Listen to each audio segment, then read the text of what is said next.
The first time I saw her name in the continue watching row, I felt like I'd been punched in the throat. Emily in Paris. There it was staring back at me from my own screen. A show I'd never touched. A show I knew Brandon watched with her. The same Brandon who, 3 months ago, sat across from me in our favorite Thai place and told me he needed to figure things out. Translation: he'd already figured out how to lie to me and crawl into someone else's bed without a scratch on his conscience. We were together for nearly 4 years, lived together for two, shared bills, shared a bed, shared dreams so stupidly detailed they felt like contracts. We even had a Google Doc for baby names. For Christ's sake. And yet, somehow, I was the one left picking up rent and therapy sessions, while he got to frolic off with some yoga-panted marketing girl who spells her name with a Y and dots her is with hearts. But this Netflix intrusion, it wasn't just petty, it was personal. Brandon hadn't just taken my heart. He was still sipping from the digital spoils of my subscription. I scrolled past my own profile, past the one labeled guest, and saw it. His old profile, still saved, still alive, named simply B. Because even his streaming persona had to be minimal and smug. It should have ended there. I should have just deleted him, clicked that little trash can icon, and moved on. But you know what? I wasn't in a moving on kind of mood. I was in a burn, it slowly and with flair kind of mood. The moment I clicked into the Manage Profile setting, something in me cracked open. Not rage, not even grief. Something sharper, something clever. I renamed his profile to Cheater. No emoji, no subtlety, just plain aggressive, unskippable truth.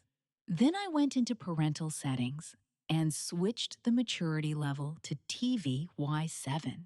No violence, no sex, just cartoons, musicals, and PG rom-coms.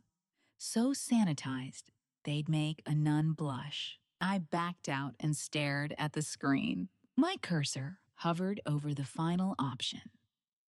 Remove profile. I didn't click it. Not yet, because I wanted him to see it first. To log in with that same entitled breath he used when he took my last slice of pizza and never said thank you. I wanted him to sit down with his stupid protein shake, ready to watch another episode of Narcos, and instead be greeted with, "Welcome back, cheater. Try Cocomelon." I turned off the TV and waited. Revenge didn't have to be loud. Sometimes it could be as quiet as a locked screen and a wrong password. And God, it tasted good already. It took exactly 42 minutes. That's how long it took after I made the change for him to text me. "Brandon, hey, did your Netflix get hacked? My profile's gone weird." Weird? Weird. That's what he called it. Like some random glitch had transformed his binge-watching palace into a preschool. I stared at the message, fingers twitching over my keyboard. I could have ignored it. Could have blocked him like I should have the night he left. But part of me wanted to see what he'd do if I opened the door just a crack and let him feel the heat he lit when he torched our relationship like it was nothing. So I replied, "Me? Oh no, must have been an internal reset." Some people get reset to their true character. No response. Not for a solid 10 minutes. Then, "Brandon, seriously, is this about what happened with Kimber?" There it was, her name, spelled like a scented candle. Me? Nope. This is about boundaries. And billing. Silence again. I imagined him on his faux leather couch, the one I picked out, staring at the screen while My Little Pony auto-played in a loop. Imagined his confusion turning to realization. His realization to panic. Because men like Brandon don't fear confrontation. They fear consequence. Real, petty, targeted consequence. I got up, poured myself a glass of wine, and queued up Kill Bill Vol. 1. My profile. My screen. My rules. The next day, I logged in to see he'd tried to outsmart me. He'd created a new profile. Beta. Like I wouldn't notice. I clicked in, watched a sea of horror movies and action flicks load up under recommended for you. He was trying to reclaim space, to bypass my lock, to push back silently. So I responded in kind. I renamed B2 to Still Cheating and enabled toddler mode again. This time, I added a pin to my own profile. Then I waited. 10 minutes later, another text. Brandon, come on. Seriously? I just want to watch TV. Me? So did I. When you were sleeping with someone else. He didn't text back. Not that night. Not the next morning. But 2 days later, my mom called. And that was when I realized the game wasn't over. Because somehow, he'd reached out to her, which meant he was trying to spin the story. That was a mistake. A big one. Because messing with my mom was my final line. And now, he'd crossed it. My mom's voice was light, but I heard the tension under it, like static beneath a song. So, Brandon called me, she said, drawing it out like it was supposed to be casual.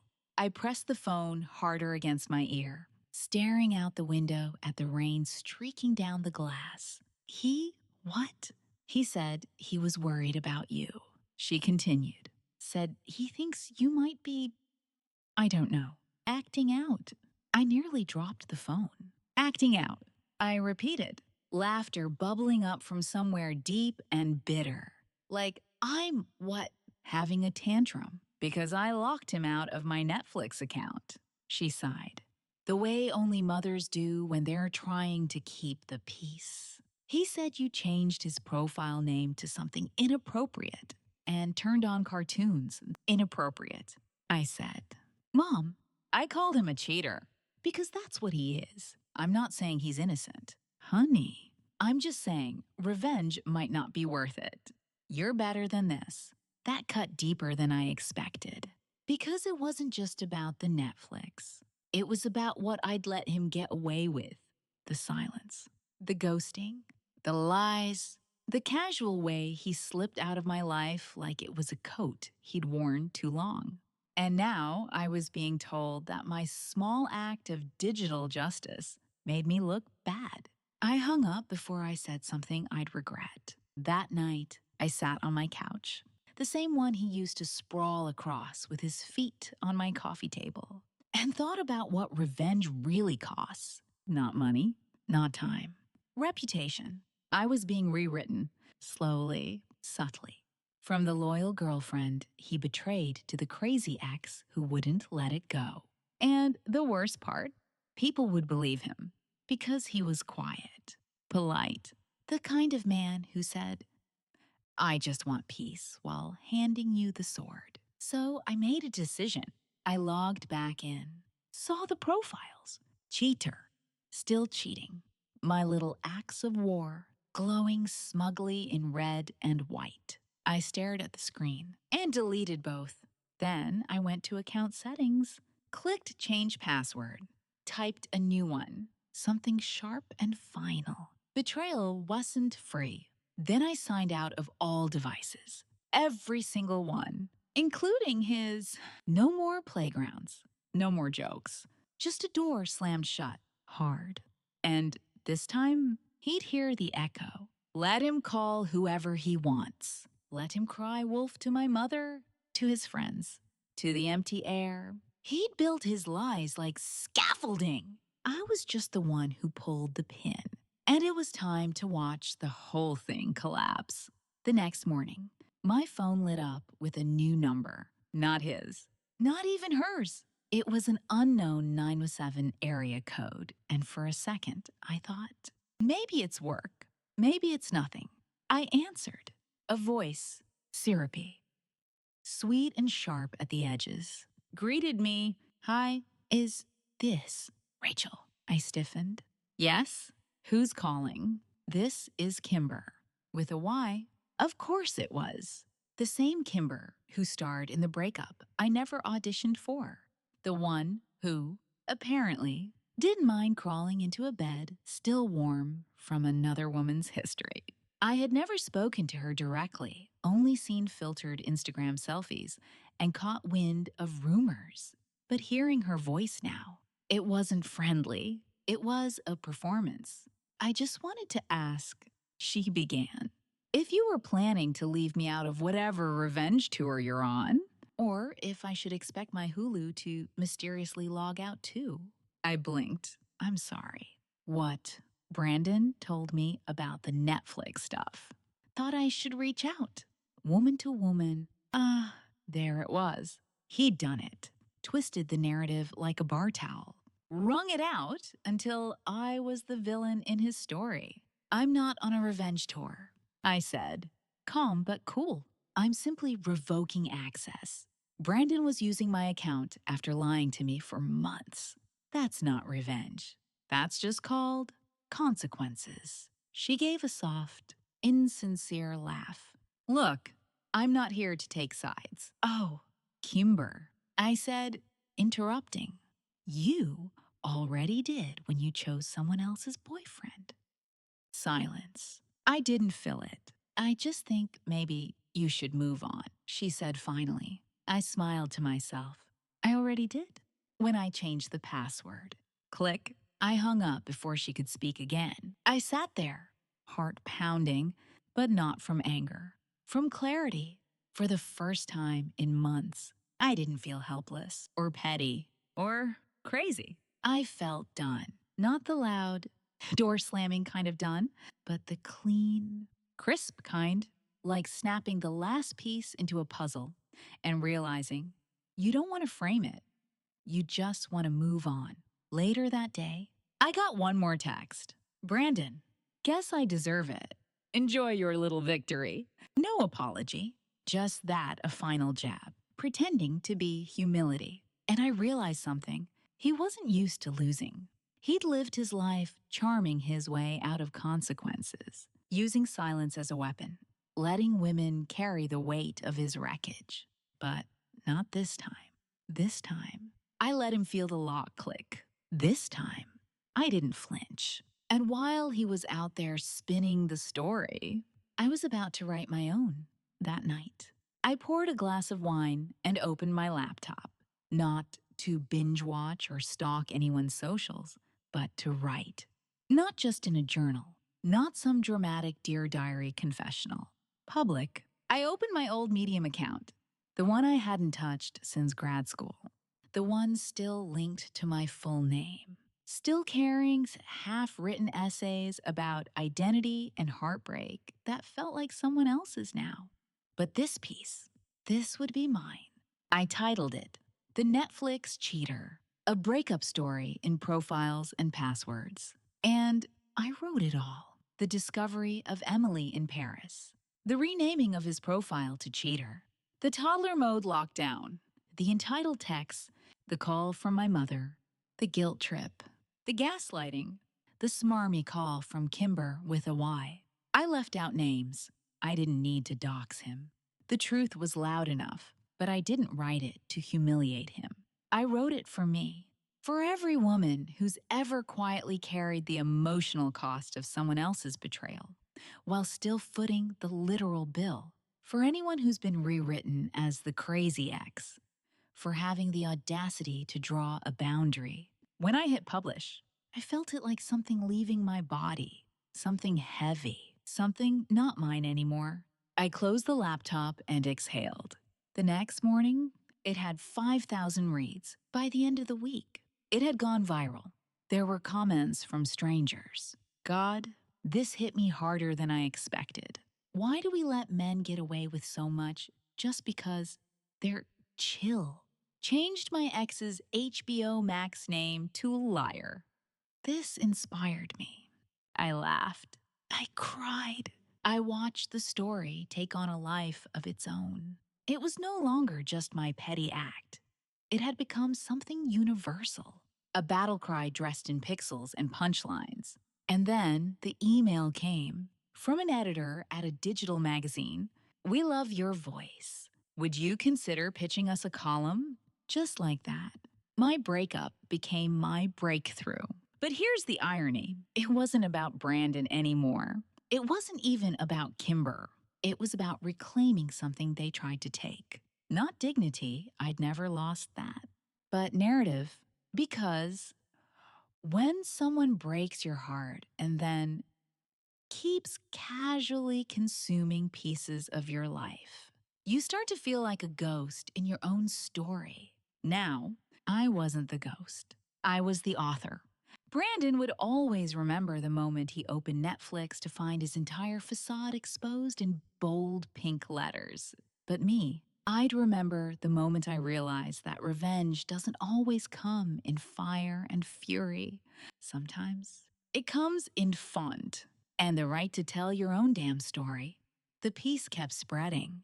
A week later, I saw a tweet quoting it with 50,000 likes. She changed his profile to cheater and set it to toddler mode.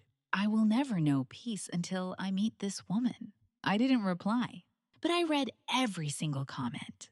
Every woman who said God. I wish I'd done this. Every person who wrote, this is the kind of petty I aspire to. Every message that confirmed what I already knew, deep in my gut. I wasn't alone. We've all had our versions of Brandon. The silent users, the ones who leave, but keep taking, the ones who ghost you emotionally long before they physically walk out. And then still have the nerve to mooch off your life like they're owed it. He wasn't special. He was just the final straw. And then came the email I didn't expect. From Brandon, subject line, nicely done. No greeting, no context, just that line. There was a PDF attached. I hesitated, hovered, then opened it. It was a screenshot of his Medium post, titled, The Netflix Revenge. What happens when you deserve it? It was smug, self-deprecating in a performative way. The kind of thing men write when they want to look accountable without actually being accountable.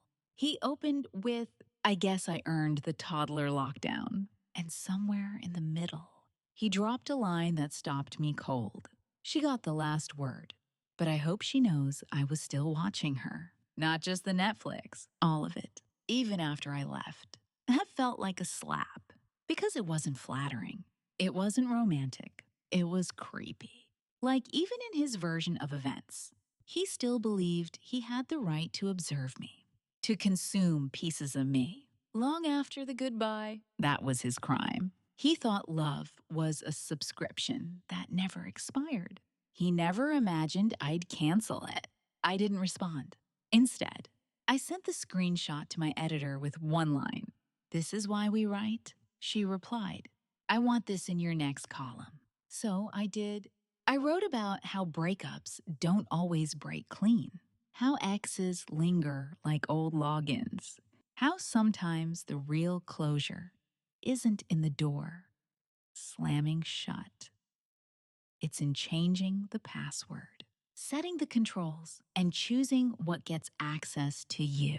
I ended it with, he was still watching, but now he's locked out. And I'm finally streaming my life on my own terms. After it published, Kimber blocked me. Brandon took his post down. And I signed my first book deal. I didn't write for revenge. I wrote to remember. And I was just getting started. The contract arrived in a neat, white envelope. My name typed clean across the front. Crisp, black ink on soft matte paper. It didn't look like revenge. It looked like a beginning. I ran my fingers over the letterhead. My mouth dry, heart thudding. A real publisher. A real book. A collection of essays titled Unfollowed, Modern Breakups and Digital Ghosts. They loved the Netflix story, but they wanted more my voice, my scars. My petty little flames turned into firelight for other women to gather around. The petty girl in me who once renamed a profile to cheater stood taller that day. She didn't just burn the bridge. She lit the path forward. And yet, success doesn't erase the ache. doesn't fill the silence that still sometimes drips into my apartment when the TV turns off and I'm left with the memory of how it used to be. His laugh from the kitchen, his feet on the coffee table, his stupid habit of narrating documentaries like he knew more than David Attenborough. That's the cost. Not the public shaming, not the ruined accounts, the quiet, the part of you that did love them, the part that remembers the good before the betrayal, the part that questions whether a locked account and a viral story will ever truly feel like closure. That part doesn't go viral. That part goes quiet. And it showed up again at 1. Tisaya Simsi. When my phone buzzed with a name I hadn't seen in weeks. Not Brandon, his mom, Cynthia. I stared at the screen for a full minute before I answered. Rachel, she said softly, voice shaky. I didn't know who else to call. I sat up straighter. Is everything okay? It's not an emergency. She rushed to clarify. He's fine. I saw your article. I saw what you wrote. And I wanted you to know I believe you. That stopped me cold. I always liked you, she went on. And I think I failed him a bit. I let him grow up thinking charm was more important than truth. I thought it was harmless. But I read what you wrote and I saw what it cost you. And I'm so sorry. Tears stung at the back of my throat. Not from pain, from relief, from the rare, fragile moment when someone names what was broken and doesn't try to fix it, just sees it. Thank you, I whispered. And Rachel? Yeah? I canceled his Netflix. Told him he can pay for his own damn streaming now. I burst out laughing. The sound unexpected and beautiful and sharp. Cynthia laughed too. That night, I wrote a new piece. Not about Brandon, not about cheating, but about the small redemptions. The moms who listen, the late night calls, the quiet ways we reclaim power without needing anyone to clap for us. Revenge had opened the door, but healing, that was the real plot twist. And I was finally ready to write the next chapter. A month later, the book was announced. My name, in bold font, splashed across a dozen online headlines. Petty to powerful. Rachel Torres's viral breakup essay becomes book deal. Netflix and no chill. How one woman's digital revenge sparked a cultural moment. My inbox filled with interview requests, podcasts, panel invites, even a DM from an actress, a real one, asking if the rights were available for adaptation. It was dizzying, surreal. I said yes to most of it. Not for the fame, not even for the money, but because I knew how many women were still sitting in the quiet, still paying for subscriptions. They didn't even realize were open tabs in someone else's browser, still convincing themselves they were too emotional, too reactive, too much when they were just carrying the weight of other people's damage. I wanted to write for them, but with every yes, every spotlight moment, another thought crept in, threading through the high. Would he try to take credit? And right on cue, he did. It was a Thursday. I just finished a radio interview and opened Instagram to a post from Brandon. A smug little selfie, captioned, funny how her biggest success started with my name on the account.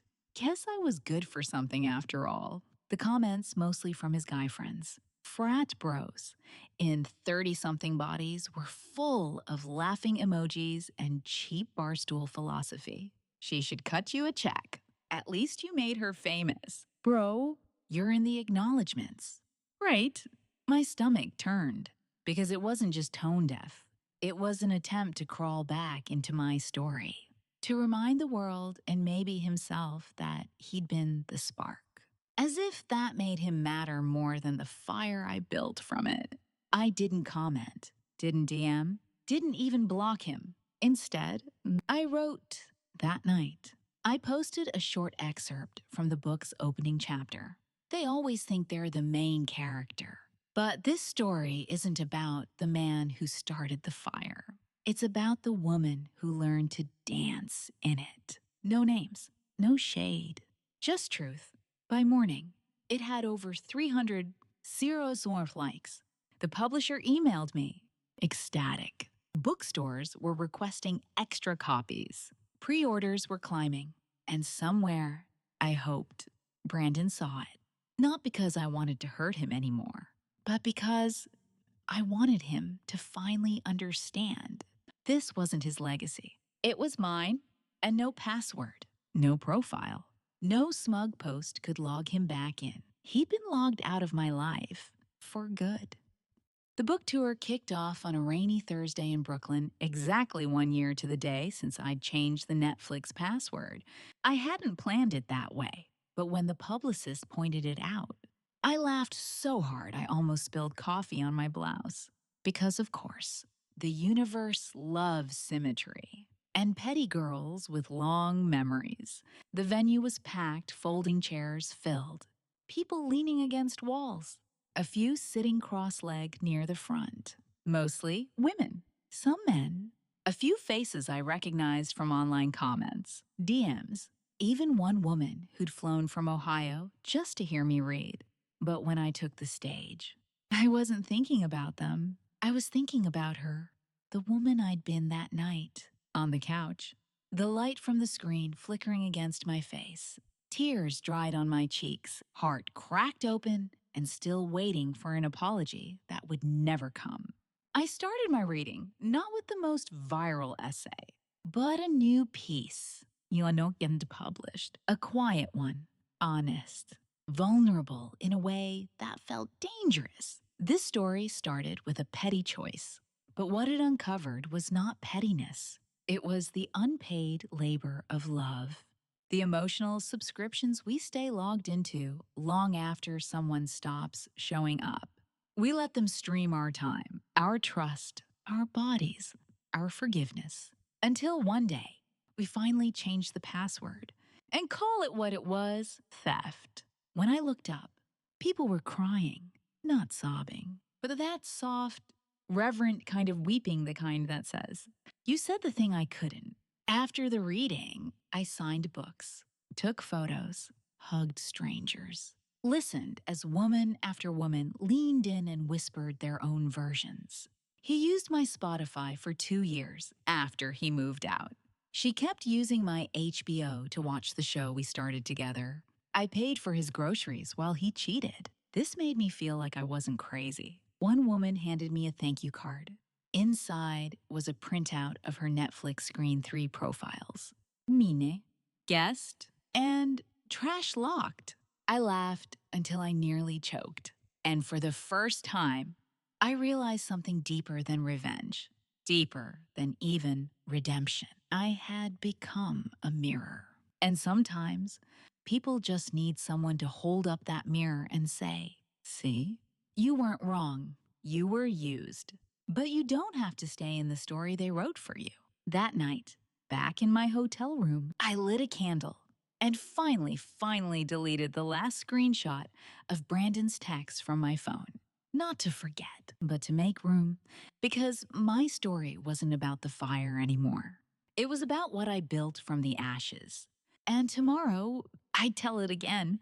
I stood on the rooftop of my apartment building the night my book hit the bestseller list.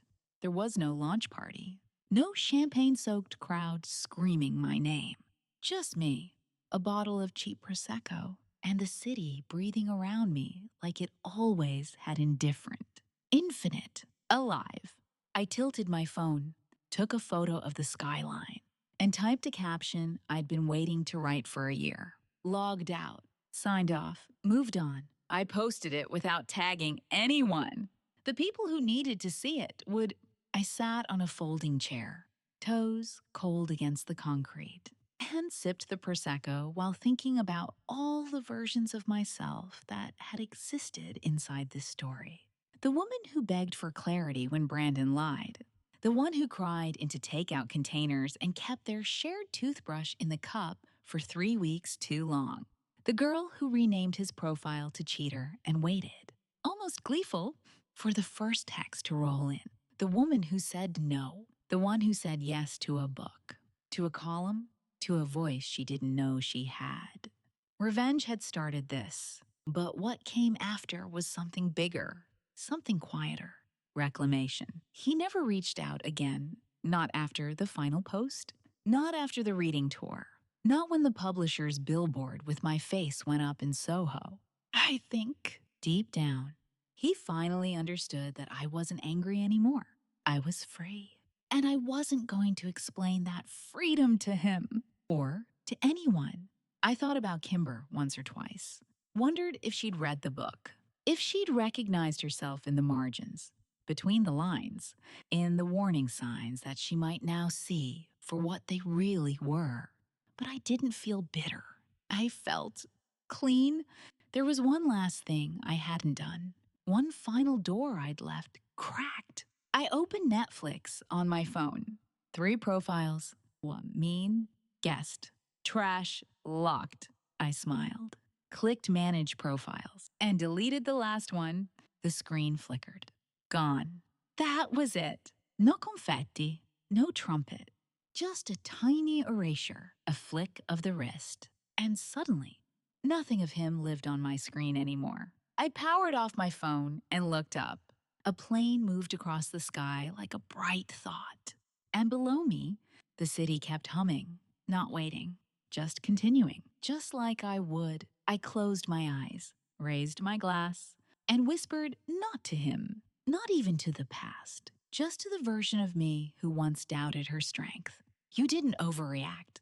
You remembered. And then, softly, well done.